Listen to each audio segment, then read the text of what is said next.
রাসূলুল্লাহ ফরমান সাল্লু ফি বুয়ুতিকুম ওয়ালা তাজআলুহা কুবুরা। তুমি তান ঘরের মধ্যে নমাজ পড়িও, আল্লাহ রসুলে ফরমান ঘরে তুমি তান কবরস্থান বানাইও না। তার অর্থ হইয়া থাকলো, এক অর্থ হইল মানুষ মারা গেলে ঘরের মধ্যে দফন করিও না।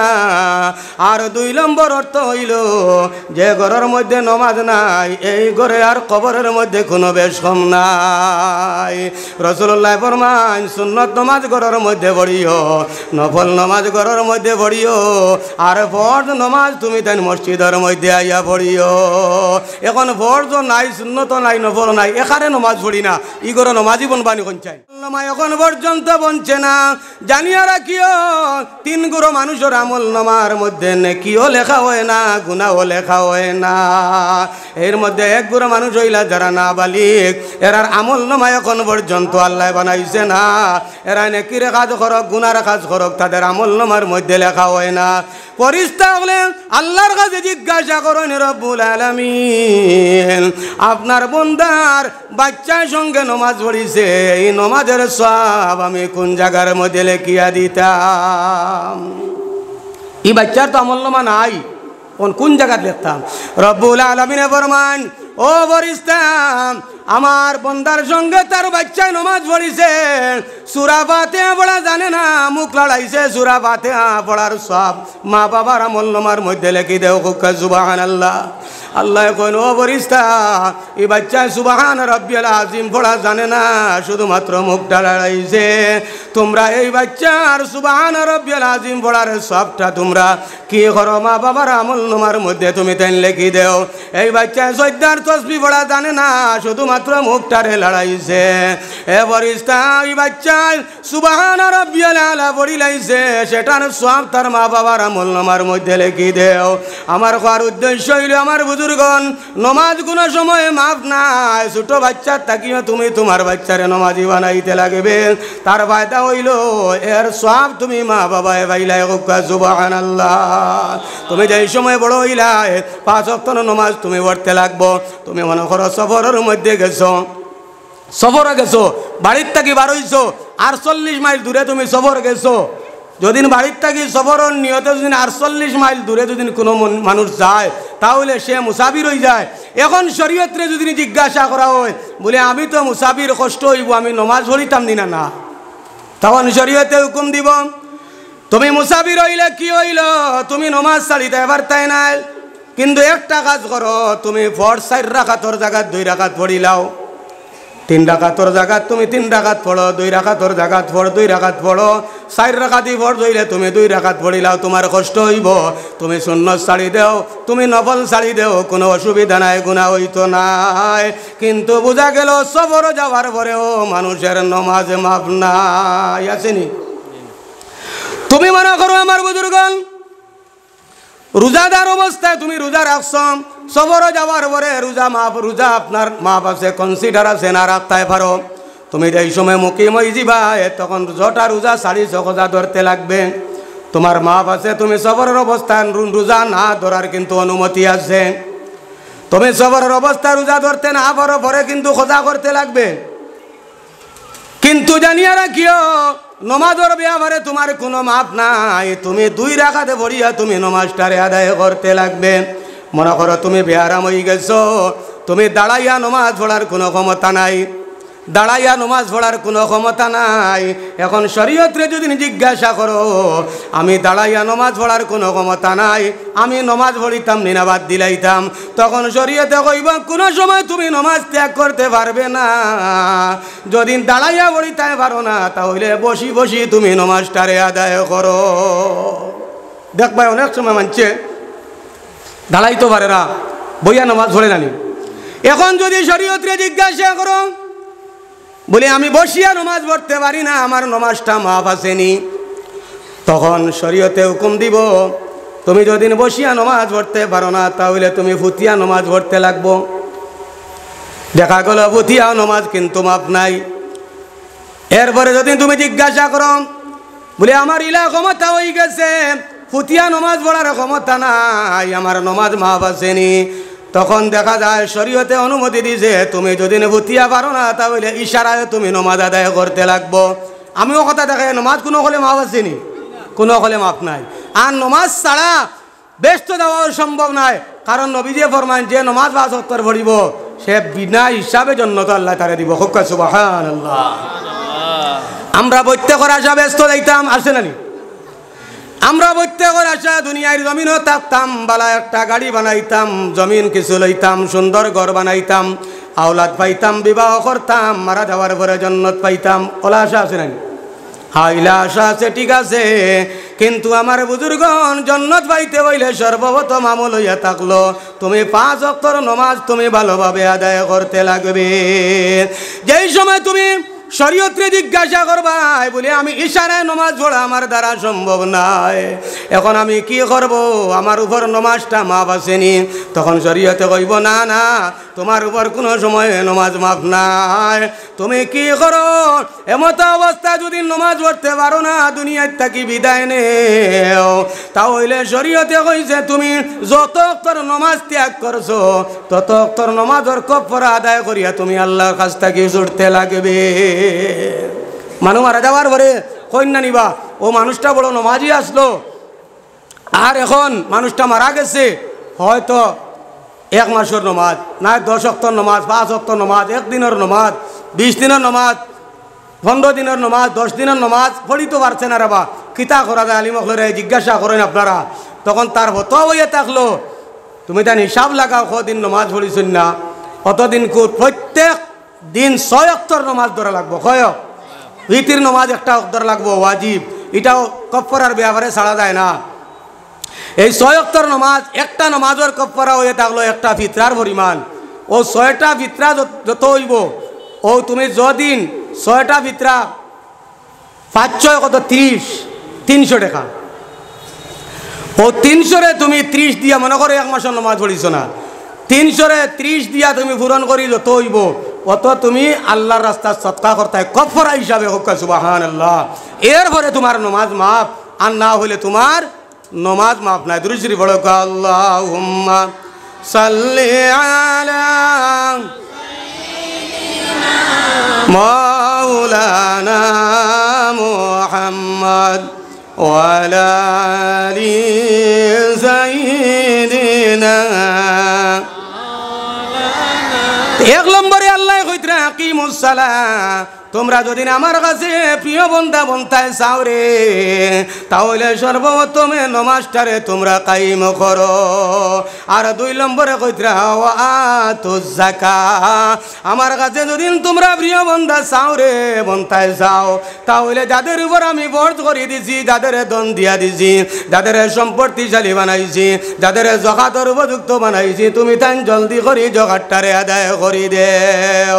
1 নম্বরে নমাজ পড়লে মানুষ আল্লাহর প্রিয় বন্ধা বনি যায়, আর 2 নম্বরে যাকাত আদায় করলে মানুষ আল্লাহর প্রিয় বন্ধা বনি যায়, আর 3 নম্বরে আল্লাহ ফরমায় যে বন্ধা আমার হাবিবের সঙ্গে মহব্বত রাখবো এই মানুষ আমি আল্লাহর কাছে প্রিয় বন্ধা বনবো।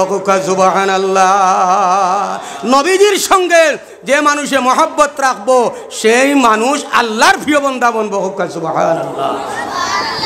দেখেন আমার বুজুর্গণ, আল্লাহর সঙ্গে আমরা মহব্বত লাগাইতে লাগবো, নবীর সঙ্গে মহব্বত লাগাইতে লাগবো।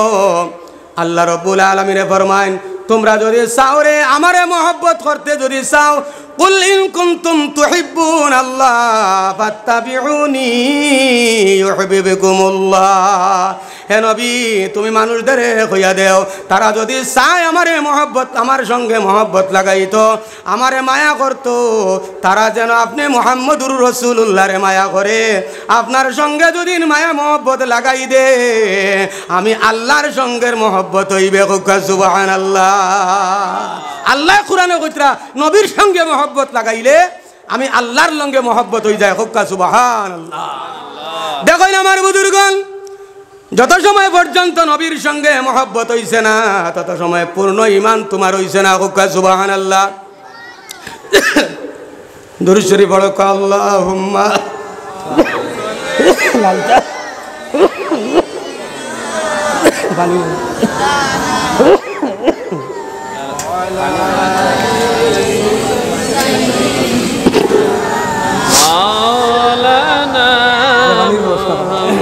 আল্লাহুম্মা জুরা করি বড়কা জুরা বড়কা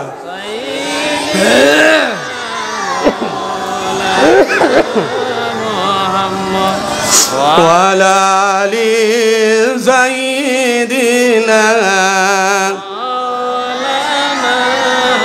আল্লাহুম্মা সাল্লি আলা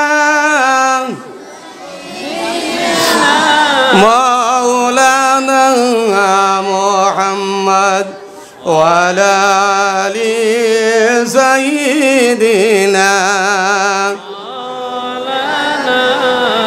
যশোর সময় পর্যন্ত তোমার মা তাকিয়া, তোমার বাবার তাকিয়া, তোমার ছেলেমের তাকিয়া, তোমার বিবির তাকিয়া, যত সময় পর্যন্ত বেশি নবীর সঙ্গে তোমার আমার হইছে না, তত সময় পর্যন্ত তুমি পূর্ণ মুমিন হইতে পারছো না। হুক্কা সুবহানাল্লাহ। দেখুন আমার বুজুর্গণ সাহাবায়ে কেরামগণের জীবনের দিকে একবার যাও, কি পর্যন্ত সাহাবায়ে কেরামগণ রাসূলুল্লাহর প্রতি আশিক ছিলাম। একজন নবীর একজন সাহাবী হযরতে বিলাল রাদিয়াল্লাহু তাআলা আনহু, আপনারা নাম শুনছেন। হযরতে বিলাল রাসূলুল্লাহর বড় মায়ার সাহাবী আসলা। হযরতে বিলাল মসজিদে নববীর মুয়াজ্জিন ছিলা। হুক্কা সুবহানাল্লাহ। আমাদের মসজিদ আছে, মসজিদের মধ্যে মুয়াজ্জিন আছেন, আজান দেন। আজান দিলে ফায়দা কিতা? আল্লাহ রাসূলে ফরমান, যদি কোনো মানুষে লিওয়াজহিল্লাহ, আল্লাহর ওয়াস্তে, আল্লাহর রাজি করার জন্য যদি 7 বছর পর্যন্ত যদি মসজিদের মধ্যে আজান দে, এই মানুষ মারা যাওয়ার পরে আল্লাহ তার উপর দুজখের আগুনে হারাম করে দেয়। সুবহানাল্লাহ। এর কারণে দেখবা কোনো জায়গার মধ্যে মসজিদ আপনার নির্ধারিত করা আছে, আছে না নি? আর কোনো জায়গার মধ্যে দেখা যায় মসজিদ নির্ধারিত করা নাই। যদি মসজিদ নির্ধারিত করা থাকে না, তাহলে আজান দেওয়ার জন্য তুমি অগ্রসর থাকিও। একজন মানুষে যেই সময় আজান দে, আল্লাহু আকবার, আল্লাহু আকবার, যেই সময় কইতে থাকে আমি সাক্ষী দিতেছি আল্লাহ সবচেয়ে বড়, আমি কইতেছি আল্লাহ বড়, আল্লাহ মহান, যেই সময় আল্লাহ বড় বলিয়া যেই সময় এলান করে, সঙ্গে সঙ্গে আল্লাহ তার কুদরতি হাত তার মাথার মধ্যে ডালিয়া কইনি, বান্দা তুই না আমারে বড় বলিয়া ঘোষণা করছ, আমি তোর রহমতর ছায়ার তলে আমি আল্লাহ তোরে জায়গা দিলাইছি। সুবহানাল্লাহ। এর কারণে নিয়ম হইল তুমি মসজিদের মধ্যে আজান দিও, আজান দেওয়ার লাগে তুমি অগ্রসর হইও, জান থাক ভাই আজান দিও। আর যদি মুয়াজ্জিন যদি মুকররর করা হয়ে যায়, মুয়াজ্জিন যদি ধার্য করা হয়ে যায়, তাহলে মুয়াজ্জিন দিয়ে আজান দিও, আজান দেওয়া থাকলো ফায়দা। রাসূলুল্লাহ সাল্লাল্লাহু আলাইহি ওয়াসাল্লামে ফরমান, দুনিয়ায় যারা মসজিদের মধ্যে আজান দিবা, কাল কিয়ামতের দিন বিলালের সঙ্গে তারার হাসর হইবে। সুবহানাল্লাহ। বিলাল আজান দিয়া দিয়া কবর থাকি উঠিবা, আর বিলালের পিছনে সমস্ত মুয়াজ্জিন হল থাকবা। মানুষে দেখিয়া পরিচয় পাইবা এরা দুনিয়ায় থাকতে মসজিদের মধ্যে আজান দিছে। সুবহানাল্লাহ। হযরতে বিলাল রাসূলুল্লাহর কি পর্যন্ত আশিক ছিলা? হযরতে বিলাল রাসূলুল্লাহর বড় আশিক ছিলা। আল্লাহর নবী যেই সময় দুনিয়ায় থাকি বিদায় নিছল, হযরতে আবু বকর সিদ্দিক রাদিয়াল্লাহু তাআলা আনহুর যেই সময় খলিফা হিসাবে নির্বাচিত করা হইছে, দেখা যায় খলিফা হযরতে আবু বকর সিদ্দিকের কাছে হযরতে বিলালে গিয়া কইলা, ও হে আবু বকর সিদ্দিক, নবী দুনিয়ার জমিনও নাই, আমি মদিনার মধ্যে রইতে রাজি নাই। হযরতে বিলালে ফরমান, হে আবু বকর, আমি যেই সময় মুসল্লার দিকে মসজিদে নববীর মধ্যে মুসল্লার দিকে চাই, তখন আল্লাহ আমাদের প্রভু আমরা স্বীকার করছি। তাই বোঝা গেল মুসলমানের ধর্মাবলম্বী মানুষ রু জগতের মধ্যে মুমিন ছিলা। হিন্দু ধর্মাবলম্বী ভাইয়েরা যারা আছেন রু জগতের মধ্যে মুমিন ছিলা। খ্রিস্টান ধর্মের যত ভাইয়েরা আছেন, খ্রিস্টান ধর্মাবলম্বী মানুষ রূহ জগতের মধ্যে মুমিন ছিলা। বোঝা গেল যত ধর্ম এই পৃথিবীর মধ্যে আছেন, অর্থাৎ মানব জাতি বলতে সমস্ত রূহ জগতের মধ্যে মুমিন ছিলাম। সুবহানাল্লাহ। সর্বাবলম্বী ধর্মাবলম্বী মানুষ রূহ জগতে আমরা মুমিন ছিলাম। এর কারণে আমার বুজুর্গণ একটা প্রমাণ, দেখবাই আমি কোনো ধর্মের উপর কটাক্ষ করিয়ার না, যেটা বাস্তবে চলতে আছে সেটা বলতে আসছি। দেখবাই হিন্দু ধর্মের বাইরা যারা আছেন তাদের ঘর থাকিয়া, মানুষের ঘর থাকি এই সময় কোনো বাচ্চা জন্ম নেয়, তখন এই বাচ্চাটারে কোন হিন্দু ধর্ম অবলম্বী মানছে আগুন দিয়ে কোনো সময় জ্বালাইনি। তাদের ধর্মে কইছে মানুষ মারা যাওয়ার পরে আগুন দিয়া জ্বালাইতা, নেককার হইলেন স্বর্গে যাইবা আর বৎকার হইলে নরক যাইবা। এটা আমার হিন্দু ধর্ম অবলম্বী ভাই সকল যারা আছেন তাদের গুমান মতে এটা। কিন্তু আমার বুজুর্গণ, আমরা যেই সময় রু জগতের মধ্যে সর্বধর্ম অবলম্বী মানুষে আল্লাহরে আল্লাহ স্বীকার করিয়া আইছি, বোঝা গেল আমরা মুমিন। তার প্রমাণ হইল হিন্দু ভাইয়ের ঘরে যেই সময় ছোট বাচ্চা যেই সময় জন্মলে, তখন এই বাচ্চাটারে কিন্তু আগুন দিয়ে জ্বালানি হয় না, এই বাচ্চাটারে কি করা হয়, মাটির মধ্যে দফন করা হয়। ঠিক না নি আমার বুজুর্গণ? কারণ হইয়া থাকলো আমার বুজুর্গণ, একটা বাচ্চা যে কোনো ধর্মর ঘরের মধ্যে জন্মলক, এই বাচ্চাটা মুমিন হইয়া মুসলমান হিসাবে আপনার জন্মগ্রহণ করে। যেই সময় বাচ্চা বালিক হয়ে যায়, মা বাবার ধর্ম মানিয়া, আত্মীয় স্বজনের ধর্ম মানিয়া, যার যিনি বাপ দাদার ধর্ম মানিয়া নিজ নিজ ধর্মাবলম্বী মানুষ হইতে থাকে। কিন্তু দেখা যায় বালিক হওয়ার আগ পর্যন্ত মানুষ মুমিন থাকে। সুবহানাল্লাহ। আমার হওয়ার উদ্দেশ্য হইল আমার বুজুর্গণ, আমরা রূঢ় জগতের মধ্যে আল্লাহরে আল্লাহ স্বীকার করিয়া আইছি, আল্লাহরে আল্লাহ মানিয়া আইছি। কিন্তু দুনিয়ায় তাওয়ার মাধ্যম হইয়া থাকলো আমাদের মা বাবা, আমাদের মা বাবার মাধ্যমে দুনিয়ার জমিনও আমরা তশরিফ আনছি। যেই সময় দুনিয়ার জমিনও আইছি, আবার অর্থ হইয়া থাকলো আমার আল্লাহ ফরমাইন, আমার বান্দা সকল, তোমরা আমার আরো জগতের মধ্যে আমার উপর তোমরা বিশ্বাস স্থাপন করিয়া আইছো। তোমরার পালনেওয়ালা আমি, তোমরার রব আমি, সেটারে পরীক্ষা করার লাগি আমি তোমরারে দুনিয়ার জমিনও দিছি। তোমরা সত্য সত্য আমার রব মানছ নি না সত্য সত্য মানছ না, তোমরা সেটা প্রমাণ করার জন্য আল্লাহ আমরা দুনিয়ায় দিছ। আমরা সত্য সত্য আল্লাহরে মানিয়া যে রব স্বীকার করিয়া আইছি, এটা প্রমাণ করার লাগে দুনিয়ায় দিছেন আমরা। দেখুন আমার বুজুর্গণ, রাসূলুল্লাহ ফরমায় দুনিয়া মাদরাতুল আখিরা, দুনিয়া হইয়া থাকলো আখিরাতর ক্ষেত্র জায়গা, আখিরাতর সব উদ্দেশ্য করিয়া নেকি গ্রহণ করিয়া, নেকি উপার্জন করিয়া আখিরাতর জমিন যাওয়ার লাগিয়া এই দুনিয়ার মধ্যে আল্লাহ রব্বুল আলামিনে আমরা দিছেন। কিন্তু অন্য আয়াতের মধ্যে আল্লাহ কোরআন শরীফের মধ্যে ঘোষণা করেন, আল্লাযী খালাকাল মাউতা ওয়াল হায়াতা লিয়াবলুয়াকুম আইয়ুকুম আহসানু আমালা।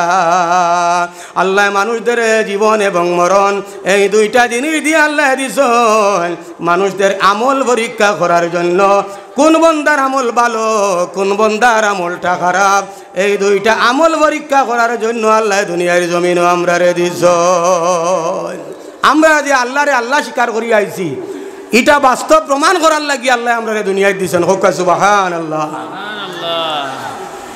এরপরে আমার বুজুর্গণ, তুমি রূঢ় জগতের মধ্যে আল্লাহরে স্বীকার করিয়া আইছো। দুনিয়ায় যেই সময় তুমি মা বাবার মাধ্যমে তুমি দুনিয়ার জমিনও আইছো, আবার সাথে সাথে আল্লাহ তোমারে স্মরণ করাইয়া দিতরা। কি স্মরণ করাই দিতরা? মুসলমানের ঘরে যেই সময় একটা বাচ্চা জন্ম নে, তখন আহলে সুন্নত হইল ডাইন খানোর মধ্যে আজান দেওয়া। আপনারা এটা পারেননি? বাচ্চা জন্ম হইলে ডাইন খানো আজান দেন। কোনো কোনো জায়গাত মেলুক জন্ম লইলে আজান দিন না, মুখ বেজার করিলেন। হোক্কানা উজুবিল্লাহ।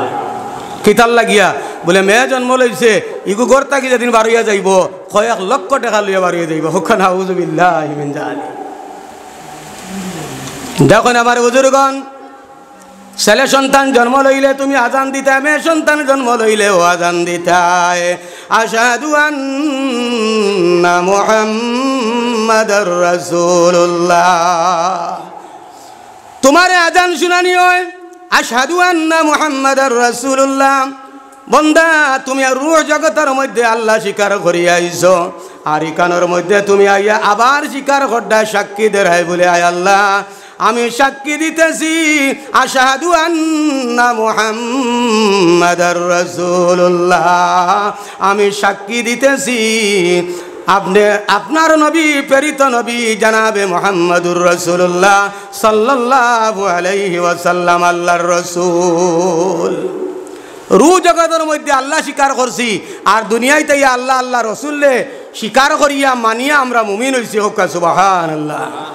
এই দুনিয়ার জমিনে থাকতে হইলে আল্লাহ রাব্বুল আলামিন কোরআন শরীফের মধ্যে ঘোষণা করেন, যদি তোমরা আমার ভালোবাসা যদি নিভাইতে চাও, আমার মায়ার বন্দা যদি বনতে চাও, তাহলে তোমরা সর্বপ্রথমে 3টা কাজ করতে লাগবে।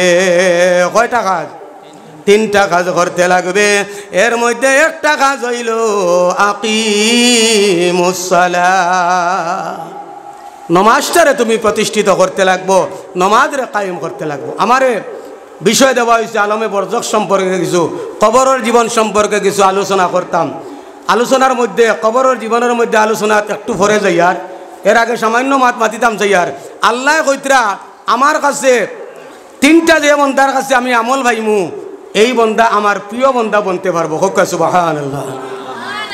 এর মধ্যে সর্বপ্রথম হইল আকিমুস সালাম, নমাজটারে যদি তুমি কায়েম করো তাহলে তুমি আল্লাহর মায়ার বন্দা বনতে পারবা। আল্লাহ কোরআনও কইতরা।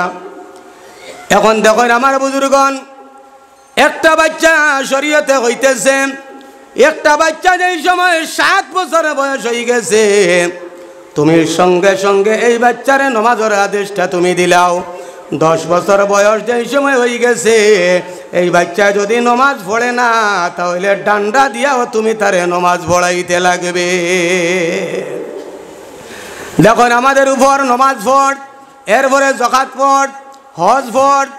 জানিয়ে রাখছি আমার বুজুর্গণ, যাকাত জীবন আপনার বৎসরে একবার আদায় করা হইয়া থাকলো পড়, আর হজ যাদের উপর ফরজ হয়ে গেছে, সেই ব্যক্তি জীবনে একটিবার মক্কা মদিনা শরীফ সফর করলে তার হজ আদায় হয়ে গেছে। কিন্তু আমার বুজুর্গণ, নমাজ যেটা আল্লাহ ফরজ করছেন, এটা কিন্তু 7 বছরের সঙ্গে সঙ্গে নমাজের শিক্ষা তোমার আমার দিতে লাগবে বাচ্চাইন্তরে।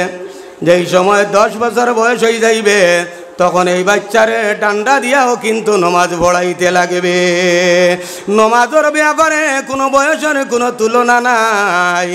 নমাজ তুমি 10 বছর বড়, 9 বছর, 7 বছর, 8 বছর বড়, কোনো অসুবিধা নাই। তোমার আমার ফায়দা হইল, একটা বাচ্চারে যদি তুমি নমাজের শিক্ষা 7 বছরের খালো দেও, তাহলে তোমার ফায়দা হইল, তুমি যেই সময় নমাজ পড়িবা, তোমার বাচ্চা তোমার সঙ্গে নমাজ পড়িব, আর এই বাচ্চার নমাজের সওয়াব তোমার আমল নামার মধ্যে দেওয়া হইব। সুবহানাল্লাহ। আপনি আমি নমাজ বাড়ির মধ্যে পড়ি, দেখবাই ছোট বাচ্চা রুকু জানে না, সজ্জা জানে না, রুকুর তসবিহ জানে না, সজ্জার তসবিহ জানে না, সূরা ফাতিহা পড়া জানে না, ছোট বাচ্চা, কিন্তু তোমার আমার সঙ্গে নমাজও খাড়া হয়ে গেছে। ইলা আসেন না, দেখতে পাইছি না আমরা কোনখান থেকে? দেখুন আমার বুজুর্গণ, যেই সময় তুমি নমাজ পড়িবাই, তোমার বাচ্চায় দেখিয়া নমাজ পড়িব। আপনারা রিতাবায় নাই, আমরা রিতাবায় নমাজই খুব কম। বেটায় নমাজ ছড়ে না, আর বাজার আইয়া বইয়া আইয়া কর, মিয়া সাহেব ইমাম সাহেবে তো নফল পড়িছেন না, তারে জিগাইলাম তুমি ফরজ পড়িছেন নি? বলে জি না। চিন্তা করুন, হে ফরজ পড়িছে না, ফরজের কোনো খবর নাই, ইমাম সাহেবে নফল পড়িছেন না, ওখান তুকার ইলা তার নমাজি আসেন না নি। তো যাই হোক আমার বুজুর্গণ, একটা বাচ্চায় যেই সময় নমাজ পড়ে, তোমার দেখা দেখি নমাজ পড়ে, তুমি যেই সময় সজ্জা করতে রুকু করতে আসো, সেও রুকু করতে আসে। যেই সময় তুমি রুকু করতেছ, তোমার মুখের দিকে চাইয়া বাচ্চায় তুমি যেইভাবে মুখ লড়াছড়া করতেছ, বাচ্চায় মুখ লড়াছড়া করতে আসে। যেই সময় তুমি সজ্জার মধ্যে গেছো, তোমার মুখর কাপড় হরাইয়া, আমার কাপড় হরাইয়া বাচ্চা কি পড়তে আসেন, মায়ের বাচ্চায় দেখতে পায়। যেই সময় দেখে দেখিয়া মার মতো বাচ্চায় টুটটারে লড়াছড়া করে, এইভাবে মায়ে সজ্জা করেন, বাচ্চায় সজ্জা করে, মায়ের রুকু করেন, বাচ্চায় রুকু করে, মায়ে সূরা ফাতিহা পড়েন, পড়া জানে না, মুখটারে লড়াছড়া করে, মায়ে সুবহান রাব্বিয়াল আযীম পড়েন, বাচ্চায় পড়া জানে না, মুখটা লড়াছড়া করে, মায়ে যেই সময় সুবহান রাব্বিয়াল আলা সজদার মধ্যে গিয়া পড়েন তখন বাচ্চায় পড়া জানে না, দেখা দেখি খালির মুখ লড়া চড়া করে।